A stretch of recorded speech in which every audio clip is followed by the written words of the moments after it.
زمین پر اللہ کے نبی صلی اللہ علیہ وسلم کے ارشاد کے مطابق المرأۃ الصالحہ خیر الدنیا، دنیا کی بہترین چیز، الدنیا متاع و خیر المتاع المرأۃ الصالحہ، نیک بچی، نیک عورت، نیک ماں، نیک بیوی، نیک بہنا، خیر المتاع بہترین چیز ہے اس دنیا کی، بہترین چیز ہے۔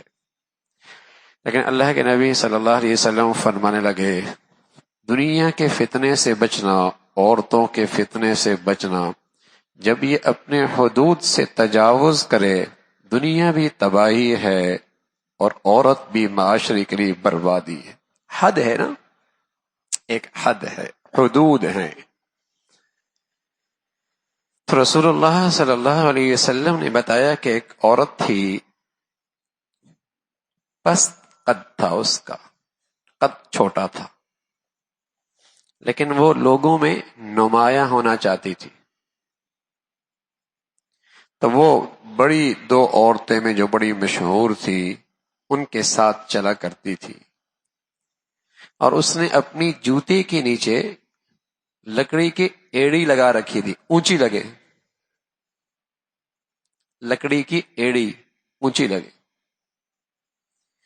اس نے انگوٹھی پہنی ہوتی سونے کی، اس میں ایک نگینہ ہوتا بند، اس میں وہ مشک بھر دیتی تھی، اور مشک بہت شاندار خوشبو کا نام ہے، وہ بھر دیتی تھی۔ اور پھر وہ چلتی، لوگ اسے نہیں پہچانتے کہ یہ وہی ٹھنگنی اور پست قد والی عورت ہے، اور اپنے ہاتھوں کو بہانے بہانے سے حرکت دیتی تاکہ خوشبو پھیلے۔ اللہ کے نبی صلی اللہ علیہ وسلم نے اس عورت کا تذکرہ فرمایا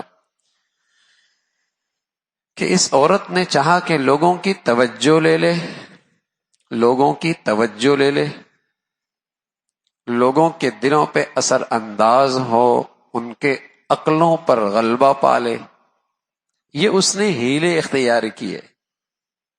نمایاں لگے، جوتے ایسے پہن لیے، سونے کی انگوٹھی، خوشبو، معطر۔ اللہ کے نبی صلی اللہ علیہ وسلم نے بتایا ہے کہ دوسروں کے لیے نمایاں ہونا عورت، بلکہ یہ تو اس دور کی بات ہے، اب تو عورتوں کے لیے نمایاں ہونے کے لیے نہ جانے کیسی کیسی شکلیں ہیں، بلکہ بہت سارے بزنس تو چل ہی اسی پہ رہے ہیں،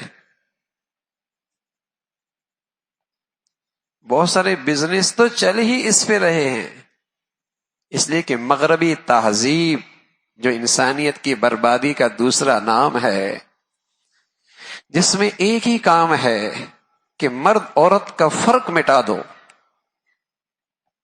ان کو اس قدر ان کی آپس کا اختلاط، میل جول اور باہمی اتنا ایک دوسرے سے مربوط کر دو کہ مرد عورت کی یہ صنفیں ختم ہو جائیں۔ وَتَشَبَّهَتِ النِّسَاءُ بِالرِّجَالِ وَتَشَبَّهَ الرِّجَالُ بِالنِّسَاءِ، مرد عورت لگے، عورت مرد لگے۔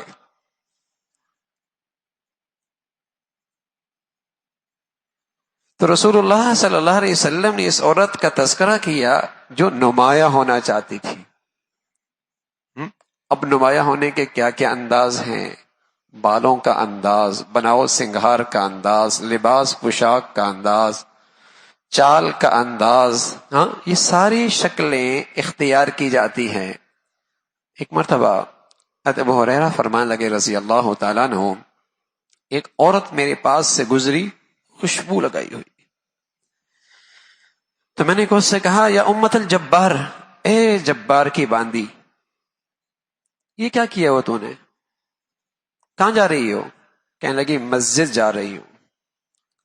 ابو ہریرہ فرمایا تو نے خوشبو لگائی ہوئی ہے؟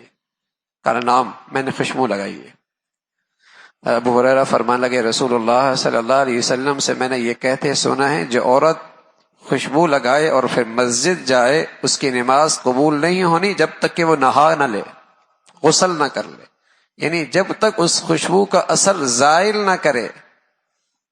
خوشبو لگا کے مسجد جا رہی ہو،